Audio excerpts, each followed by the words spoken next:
Hello doctors. तो आज का टॉपिक है सेल इंजरी। इस यूनिट के ख़त्म हो जाने के बाद हम कोशिश करेंगे कि हम इस टॉपिक के जो नोट्स हैं वो आपको पीडीएफ फॉर्म में कमेंट सेक्शन में टेलीग्राम लिंक के थ्रू प्रोवाइड करा दें। ठीक है, चलिए स्टार्ट करते हैं आज का अपना टॉपिक। तो मान लीजिए कि एक नॉर्मल सेल है, ठीक है, एक नॉर्मल सेल है, अपना ये नॉर्मल फंक्शन परफॉर्म कर रही थी। इस सेल के ऊपर मान लीजिए कोई स्ट्रेस आता है। अभी स्ट्रेस क्या हो सकता है? इस स्ट्रेस कोई इंक्रीजिंग वर्कलोड हो सकता है या कोई भी अदर इशू हो सकता है जिससे की वजह से सेल पे क्या आता है? स्ट्रेस आता है। जब सेल के ऊपर स्ट्रेस आता है तो सेल अपने अंदर नेसेसरी चेंजेस करती है ताकि वो इस स्ट्रेस को क्या कर सके?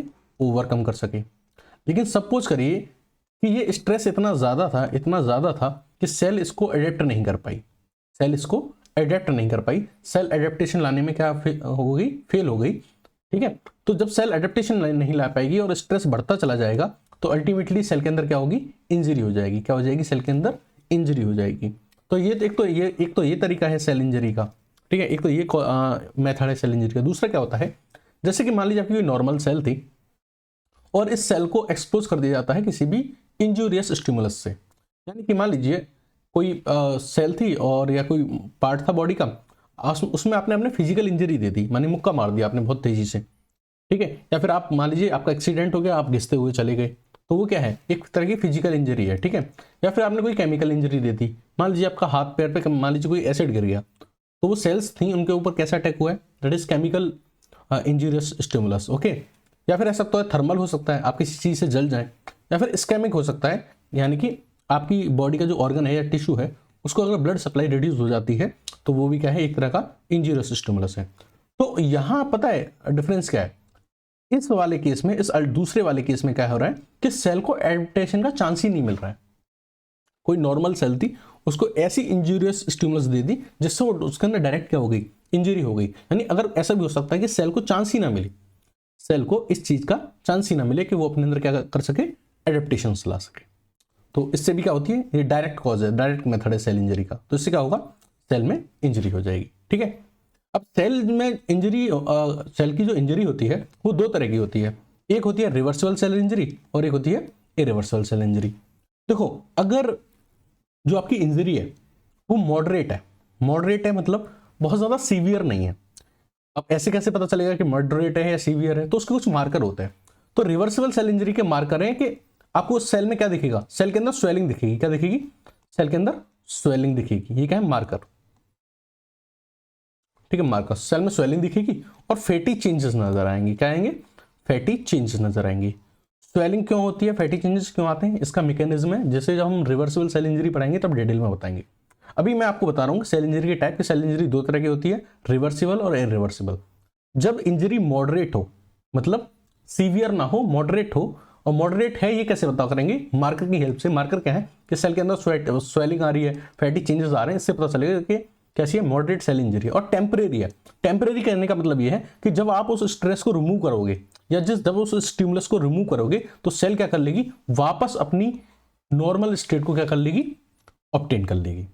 तो अगर आपकी जो इंजरी है वो मॉडरेट है, यानी कि ज्यादा सीवियर नहीं है, और टेम्परेरी है, तो इस तरह की जो सेल इंजरी है उसको हम बोलते हैं रिवर्सिबल सेल इंजरी।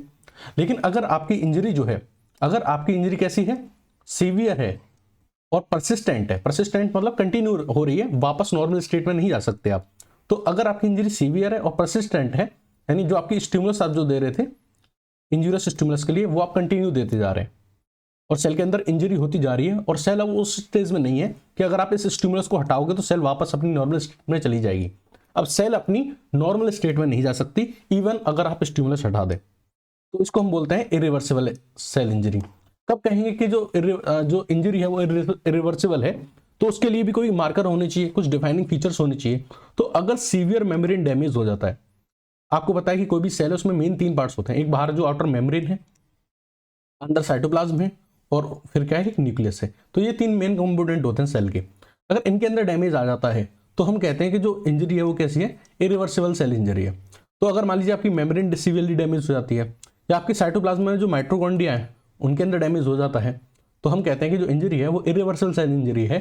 यानी कि ये वापस अपनी नॉर्मल स्टेट को अचीव नहीं कर सकती इवन अगर आप क्या करें? स्टिमुलस को रिमूव कर दें। ठीक है, तो ये थी हमारी इरिवर्सिबल सेल इंजरी।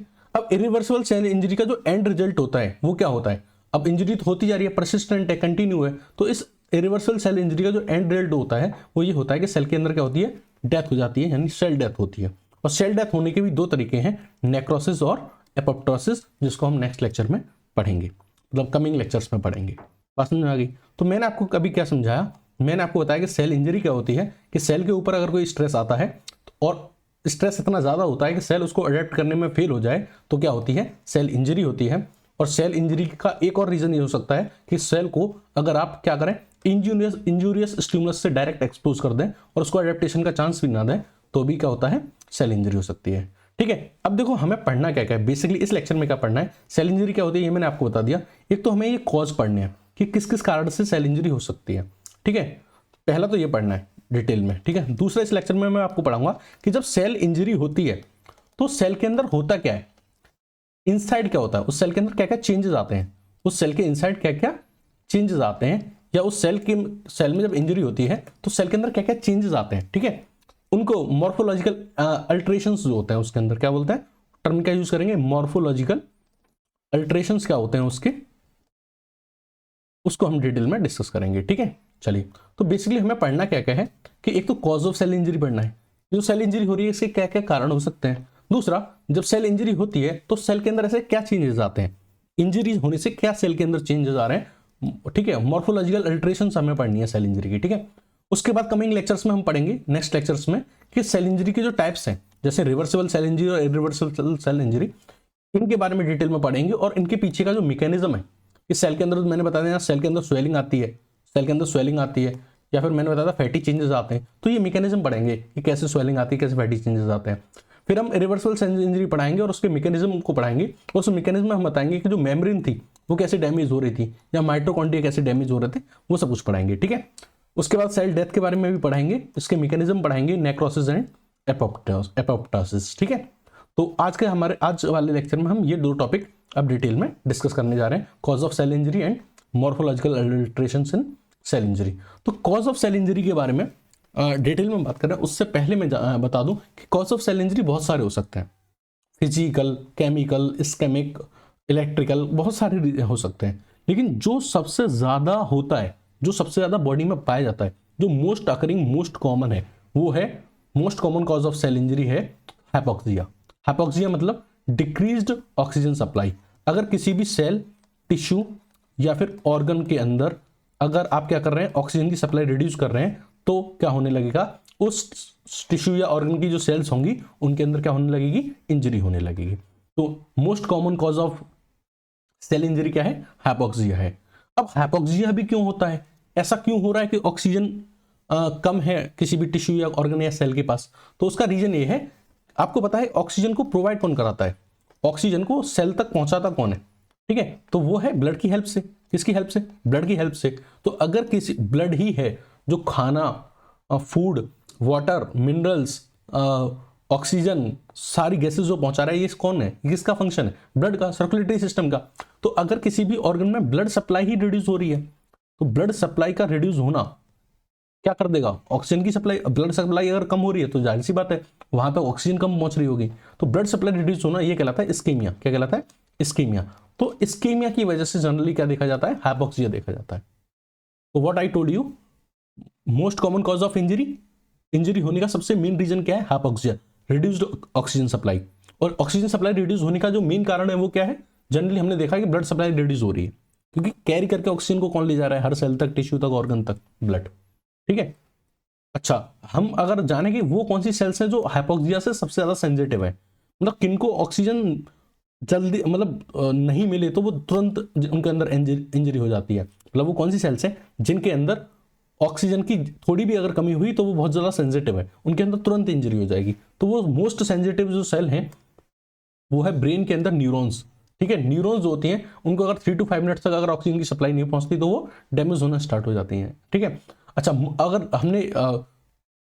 अगर हमने सेंसिटिव की बात करी है तो हमको फिर रेजिस्टेंट की भी बात करनी चाहिए कि वो कौन है जो ज्यादा देर तक ऑक्सीजन की डेफिशिएंसी को सह लेती हैं, तो उनका नाम है फाइब्रोब्लास्ट सेल। ओके, चलिए अब हम इन सारे जितने भी कॉजेज होते हैं सेल इंजरी के, इनको एक एक करके डिटेल में डिस्कस करते हैं। तो पहला सबसे मेन जो मोस्ट कॉमन कॉज था वो मैंने आपको बताया था, वो क्या है, हाइपोक्सिया है। क्या है, hypoxia, that is reduce oxygen supply. और हाइपोक्सिया का भी मेन रीजन क्या है, ऑक्सीजन सप्लाई क्यों रिड्यूस हो रही है किसी भी सेल के पास, क्योंकि उस तक ब्लड की सप्लाई कम हो रही है। क्या कम हो रही है, उस तक ब्लड की जो सप्लाई है वो रिड्यूस हो रही है। ब्लड सप्लाई कम होने की वजह से ऑक्सीजन की सप्लाई क्या हो रही है, कम हो रही है। ठीक है, ब्लड की सप्लाई अगर कहीं कम हो रही है तो उसको बोलते हैं इस्केमिया। क्या बोलते हैं, इस्केमिया। अब ब्लड की सप्लाई कम होने के भी कई रीजन हो सकते हैं। कार्डियो रेस्पिरेटरी फेलियर हो सकता है, यानी कि देखो आपका जो हार्ट है वो कहाँ भेजता है, लंग्स में भेजता है ब्लड को, किसके लिए, ऑक्सीजनेशन के लिए। किसके लिए, ऑक्सीजनेशन के लिए, कि ब्लड पंप करके कहाँ भेज देता है, लंग्स के पास, कि ऑक्सीजनेशन कराओ, यानी ऑक्सीजन ऐड कराओ किसमें, ब्लड में। तो अगर मान लीजिए आपका जो हार्ट है वो लंग्स को प्रॉपर्ली ब्लड सप्लाई नहीं कर रहा है ऑक्सीजनेशन के लिए, एयर कहाँ है, लंग्स में, तो ऑक्सीजन जो है वो कहाँ डाली जाएगी, कहाँ पंप की जाएगी, ब्लड में, लंग्स के अंदर। तो हार्ट अगर ब्लड भेजेगा ही नहीं लंग्स में प्रॉपर्ली, तो लंग्स कहाँ से उसको ऑक्सीजन देंगे। तो अगर कार्डियो रेस्पिरेटरी फेलियर हो रहा है, जिसकी वजह से क्या हो रहा है, ब्लड का प्रॉपर्ली ऑक्सीजनेशन नहीं हो पा रहा है, क्योंकि ब्लड लंग्स तक पहुंच ही नहीं पा रहा है, किसके लिए, ऑक्सीजनेशन के लिए। ठीक है, तो एक तो ये रीजन हो सकता है। दूसरा ये हो सकता है कि ऑक्सीजन की कैरिंग कैपेसिटी, यानी जो ब्लड है जो ले जाने वाला है वो ऑक्सीजन को सही से ले ही नहीं जा रहा है।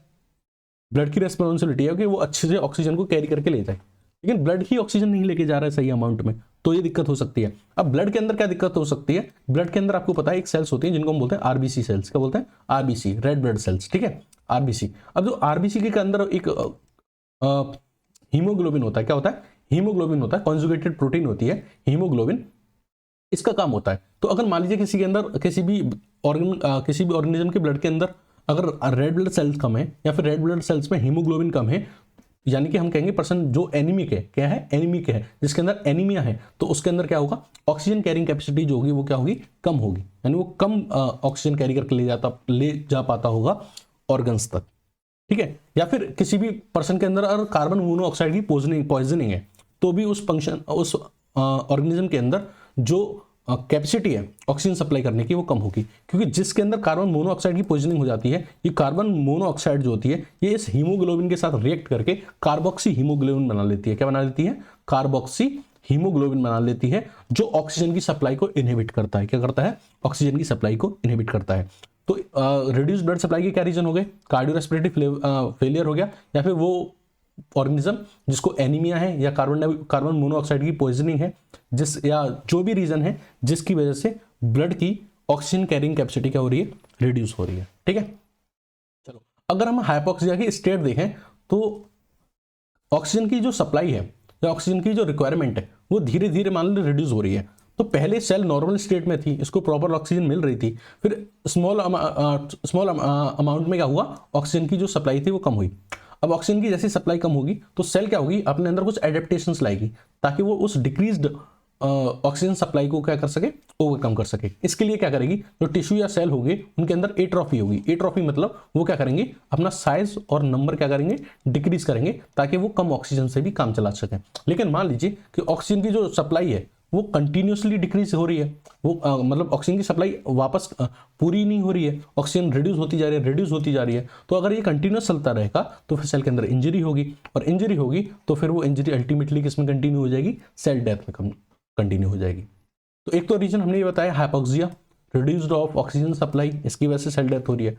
और क्या हो सकता है, फिजिकल एजेंट हो सकते हैं। क्या हो सकते हैं, फिजिकल एजेंट्स हो सकते हैं जिनकी वजह से सेल के अंदर इंजरी हो सकती है। वो मैकेनिकल ट्रॉमा हो सकता है, जैसे कि हमने आपको बताया था कि आप और आपके दोस्त स्कूटी से जा रहे थे, स्कूटी फिसल गई, आप घिसते हुए चले गए, मैकेनिकल ट्रॉमा है, मैकेनिकल इंजरी हो रही है।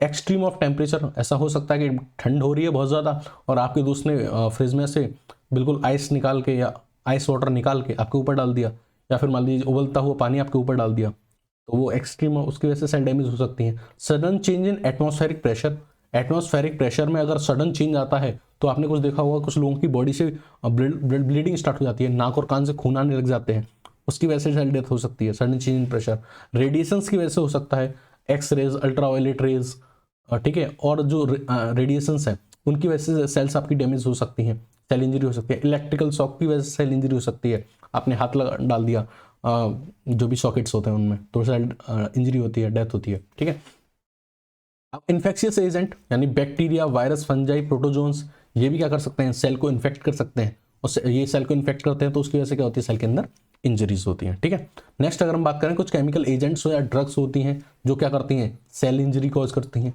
जैसे कि अगर मान लीजिए ग्लूकोज और साल्ट है, अगर इन्हीं की कंसंट्रेशन जो हो जाती है, अगर वो एक रेंज, होता क्या है कि हमारी बॉडी में हर साल्ट की या हर मिनरल की आप कहें या फिर विटामिन की, हर चीज़ की क्या होती है, एक ऑप्टिमल रेंज होती है। क्या होती है, एक ऑप्टिमल रेंज होती है। अब इस ऑप्टिमल रेंज से अगर आप आगे भी जाएंगे तो भी खतरा है और पीछे भी जाएंगे तो भी खतरा है। यानी एक रिक्वायर्ड अमाउंट में हर चीज़ मेंटेन होनी चाहिए, चाहे वो ग्लूकोज हो, साल्ट हो, वाटर हो। लेकिन अगर मान लीजिए कोई भी चीज़, ग्लूकोज या साल्ट या कोई भी चीज़ अगर मान लीजिए ज़्यादा हो जाती है, हाइपरटोनिक मतलब इंक्रीज हो जाती है इसकी कंसंट्रेशन, तो ये भी क्या करेगी, सेल इंजरी करेगी। और ये क्या करेगी, हमारा जो एक नेचुरल बैलेंस बना हुआ है, नेचुरल इलेक्ट्रोलाइटिक बैलेंस बना हुआ है, उसको क्या करेगी, डीरेंज करेगी। ठीक है, हमारी बॉडी के इलेक्ट्रोलाइटिक बैलेंस को क्या करेगी, डिसरप्ट करेगी। इवन ऑक्सीजन भी अगर आपकी हाई कंसंट्रेशन में हो जाए तो भी वो क्या हो जाती है, टॉक्सिक हो जाती है। कुछ पॉइजन्स होते हैं हमारी सेल्स के लिए, कुछ एलिमेंट्स ऐसे होते हैं जो पॉइजनस होते हैं हमारी सेल्स के लिए, जैसे आर्सेनिक है, कुछ आयंस होते हैं जैसे साइनाइड है, मर्क्यूरिक साल्ट है। ये क्या करते हैं, सेल के अंदर सेल डेथ कॉज करते हैं, इनिशिएट करते हैं सेल डेथ को। ठीक है, या फिर आप कह सकते हैं सेल इंजरी कॉज करते हैं और अल्टीमेटली क्या करते हैं, सेल डेथ करते हैं। इन्वायरमेंट पॉल्यूटेंट्स होते हैं जैसे insecticides, herbicides, carbon monoxide, asbestos, ये भी क्या करते हैं, सेल इंजरी करते हैं और सेल डेथ करते हैं। ठीक है, चलिए अब हम बात करते हैं इम्यूनोलॉजिक रिएक्शन की।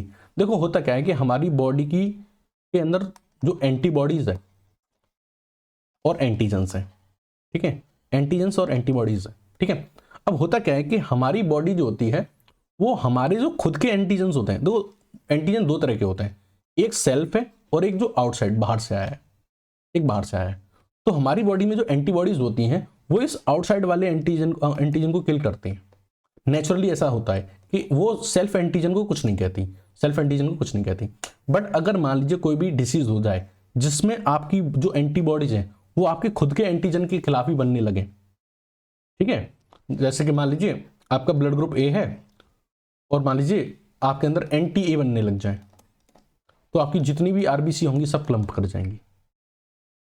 समझ में आ रही है? तो यानी अगर आपके सेल्फ एंटीजन के खिलाफ, आपके खुद के एंटीजन के खिलाफ ही अगर एंटीबॉडी बनने लग जाए तो उससे क्या होगा, ऑटो इम्यून डिसीज होंगी और उससे क्या होगा, सेल इंजरी होगी और सेल डेथ होगी। इम्यूनोलॉजिक रिएक्शंस भी होती हैं, इम्यूनोलॉजिक रिएक्शंस भी होती हैं जिसकी वजह से सेल इंजरी होती है।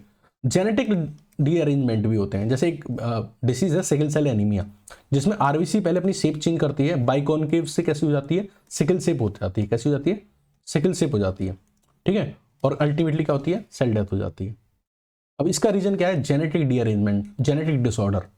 होता यह है कि जब इसकी बीटा, आपको पता है हीमोग्लोबिन, आरबीसी के अंदर क्या होता है, हीमोग्लोबिन, और हीमोग्लोबिन में क्या होते हैं, 2 अल्फा और 2 बीटा चेन। तो जब इसकी बीटा चेन का फॉर्मेशन हो रहा होता है तो बीटा चेन में जो 6th अमीनो एसिड है, ग्लूटामिक एसिड, वो रिप्लेस कर दी जाती है किसके द्वारा, वेलाइन के द्वारा।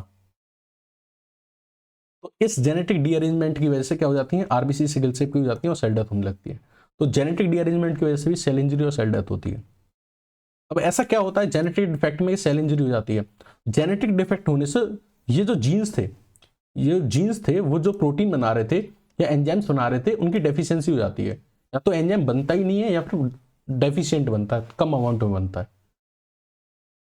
ठीक है, तो वो क्या करेगा, वो सेल इंजरी कॉज करेगा। या फिर क्या होता है कि जो आपका डीएनए है, डैमेज्ड डीएनए होगा, और डैमेज्ड डीएनए होगा तो वो मिसफोल्डेड प्रोटीन बनाएगा, यानी नॉन फंक्शनल प्रोटीन बनाएगा। और वो जब नॉन फंक्शनल प्रोटीन जमा होती रहेंगी तो वो क्या करेंगी, वो ट्रिगर करेंगी सेल डेथ को। बात समझ आ गई? तो ये थे जेनेटिक रीजंस। अब न्यूट्रिशनल डेफिशिएंसी की वजह से भी क्या हो सकता है, सेल इंजरी हो सकती है। अगर मान लीजिए आप प्रोटीन कैलोरीज कम ले रहे हैं तो सेल क्या करेगी, जैसे मान लिया आपने प्रोटीन या कार्बोहाइड्रेट कम लिया या फैट कम लिया तो स्टारवेशन स्टार्ट हो जाएगा। सेल क्या कर रही है, खुद को ही खाने लगेगी। सेल के अंदर जो साइटोप्लाज्म है उसके अंदर जो प्रोटीन्स है उनको इस्तेमाल करने लग जाएगी और क्या करेगी, खुद को ही। जब आप लॉन्ग टाइम स्टारवेशन के लिए जाएंगे तो पहले तो आपके अंदर का कार्बोहाइड्रेट यूज होगा, फिर फैट यूज होगा, ठीक है, फिर लास्ट में क्या होगा, आपकी बॉडी के अंदर जो प्रोटीन है उसका इस्तेमाल होने लग जाएगा। तो आपके सेल के अंदर जो भी प्रोटीन्स है उनका इस्तेमाल होने लग जाएगा और वो क्या होगा, सेल डेथ करेगा या सेल इंजरी करेगा। कुछ न्यूट्रिशनल प्रॉब्लम है जो हम खुद से ही सेल्फ इंपोज कर लेते हैं, जैसे एक बीमारी है एनोरेक्सिया नर्वोसा। उसमें क्या होता है कि हमको फील होता है कि हम बहुत फैटी हो रहे हैं, हम बहुत मोटे हो रहे हैं, हमें ठीक है, तो सेल्फ इंड्यूस्ड स्टारवेशन, हम खुद से ही क्या कर लेते हैं, स्टारवेशन स्टार्ट कर देते हैं, तो उसकी वजह से भी सेल इंजरी होती है। अगर मान लीजिए हम किसी भी चीज का, एक तो डेफिशिएंसी की वजह से भी प्रॉब्लम होती है और एक्सेस की वजह से भी प्रॉब्लम होती है। मान लो कोई इंसान बहुत ज्यादा खाता है, उसके अंदर ओबेसिटी आ रही है, और जो ओबेसिटी जो होती है वो इंक्रीज कर देती है the problem of diabetes and cancer, ठीक है, इंड्यूस करती है। तो इससे भी क्या हो रही है, सेल डेथ हो रही है। एक्सेस से भी, यानी न्यूट्रिशनल इम्बेलेंस की वजह से सेल इंजरी होती है, कम की वजह से भी और ज्यादा की वजह से भी, ठीक है। अब हम बात करते हैं morphological alteration in cell injury. Important है, ध्यान से सुनना बहुत ज्यादा, ठीक है। कि जब हम जब सेल के अंदर कोई इंजरी होती है तो हम उसके अंदर क्या क्या चेंजेस देखते हैं, क्या क्या मॉर्फोलॉजिकल अल्टरेशंस देखते हैं उसके अंदर। तो अगर हम बात करें रिवर्सिबल सेल इंजरी की, तो रिवर्सिबल सेल इंजरी हम बात करते हैं तो पहला चेंज हम ये देखते हैं कि सेल का जो फंक्शन है वो डिक्रीज हो जाता है। जाहिर सी बात है, अगर कोई नॉर्मल सेल थी वो अच्छा फंक्शन परफॉर्म कर रही होंगी, अगर किसी सेल में इंजरी हो गई है तो इंजरी की वजह से उसकी जो फंक्शन एफिशिएंसी है वो क्या होगी, डिक्रीज होगी। हमें सेल के अंदर स्वेलिंग देखने को मिलती है, सेल के अंदर स्वेलिंग देखने को मिल रही है, इसकी ऑर्गेनेलीज में स्वेलिंग देखने को मिलती है, माइटोकॉन्ड्रिया में स्वेलिंग हो रही है, एंडोप्लाज्मिक रेटिकुलम में स्वेलिंग हो रही है। सेल में स्वेलिंग दिखने की, और क्या देखेगी, जो आपकी साइड मान लीजिए पहले आपकी ये प्लाज्मा मेम्ब्रेन थी, अब प्लाज्मा मेम्ब्रेन में इस तरीके से ब्लेब्स बनना स्टार्ट हो जाएंगे। क्या बन जाएंगे, ब्लेब्स बनना स्टार्ट हो जाएंगे, इरेगुलर बल्ज बनना स्टार्ट हो जाएंगे। किसमें, आपकी प्लाज्मा मेम्ब्रेन में। और किसकी वजह से, क्योंकि इसके अंदर जो साइटोस्केलेटन था उसमें कुछ क्या आ जाएगी, इश्यूज आ जाएंगे, कुछ प्रॉब्लम आ जाएगी, ठीक है। और आपके जो एंडोप्लाज्मिक रेटिकुलम था उसके ऊपर जनरली क्या था, राइबोसोम अटैच थे, जिसको हम रफ एंडोप्लाज्मिक रेटिकुलम बोल रहे थे, है ना। ये जो राइबोसोम्स है ये यहाँ से डिटैच होना स्टार्ट हो जाएंगे। और जब आपको पता है कि जब राइबोसोम यहाँ से डिटैच होना स्टार्ट हो जाएंगे तो प्रोटीन का जो फॉर्मेशन होगा वो भी क्या हो जाएगा, कम हो जाएगा। आपके अंदर जो न्यूक्लियस था उसका अंदर जो डीएनए था उसके अंदर क्लम्पिंग स्टार्ट हो जाएगी, आपका न्यूक्लियस भी डैमेज करना स्टार्ट करेगा। I am just saying, just start करेगा, जस्ट बिगनिंग है, ठीक है। जस्ट क्योंकि रिवर्सिबल सेल इंजरी है ना, स्टिमुलस हटाओगे तो वापस नॉर्मल स्टेट में पहुंच जाएगी। तो इन चीजों की बिगनिंग होती है, क्लम्पिंग और न्यूक्लियर क्रोमेटिन, ठीक है। और ये सारे एबव चेंजेस क्यों हो रहे हैं, क्योंकि सेल के अंदर क्या होता है, एटीपी का जो फॉर्मेशन होता है वो क्या होने लगता है, रिड्यूस होने लगता है। तो एटीपी के फॉर्मेशन रिड्यूस होने की वजह से ये जितने भी ऊपर मैंने चेंजेस बताए थे वो सारे आते हैं। सेल के अंदर स्वेलिंग होना, जो सेल ऑर्गेनेल्स हैं उनकी स्वेलिंग होना, ठीक है। और जो रफ एंडोप्लाज्मिक रेटिकुलम है उससे राइबोसोम का निकलना, ये सब किसकी वजह से हो रहा है, डिक्रीज एटीपी प्रोडक्शन की वजह से, ठीक है। जो किसकी वजह से होता है, सेल इंजरी की वजह से होता है। तो यहां हमने बात की थी, कोई सेल है और ये ग्राफ बना रहे हैं जो effects versus duration of injury.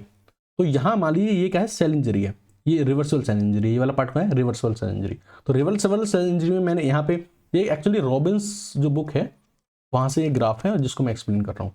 तो आप ये देख रहे हैं कि जब रिवर्सल सेल इंजरी में क्या होता है कि जो सेल का जैसे जैसे इंजरी बढ़ती चली जाएगी, जैसे जैसे इंजरी कंटिन्यूस होती चली जाएगी, सेल का जो फंक्शन है वो टाइम टू टाइम क्या होता जाएगा, डिक्रीज होता जाएगा, डिक्रीज होता जाएगा। तो यहाँ आप देख रहे हैं कि जैसे जैसे इंजरी आगे की तरफ बढ़ रही है, सेल का जो फंक्शन है वो क्या करता जा रहा है, डिक्रीज करता जा रहा है। तो ये तो हमने बात की रिवर्सल सेल इंजरी में। अब देखो, अब जो समझाने जा रहा हूँ वो बहुत ज्यादा इंपॉर्टेंट है। अब हम बात करेंगे इरिवर्सिबल सेल इंजरी में। इरिवर्सिबल सेल इंजरी में क्या क्या चेंजेस आते हैं, क्या क्या अल्टरेशंस आते हैं, ये आपको ध्यान से समझना है।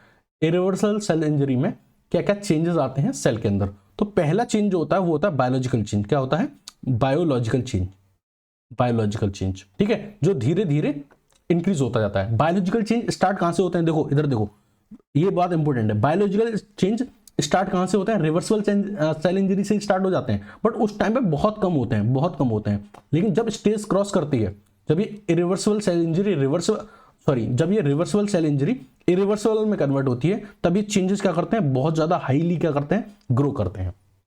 उसी तरीके से जो दूसरा चेंज आता है, पहला तो आया बायोलॉजिकल चेंज, दूसरा आता है अल्ट्रा स्ट्रक्चरल चेंज। ये भी कहां से स्टार्ट होता है, रिवर्सिबल सेल इंजरी के केस में स्टार्ट होता है, लेकिन उस टाइम पे ये बहुत नेग्लिजिबल होता है। लेकिन जैसे ही सेल रिवर्सिबल से इरिवर्सिबल सेल इंजरी की स्टेट में पहुंचती है, ये क्या करता है, बहुत तेजी से ग्रो करता है।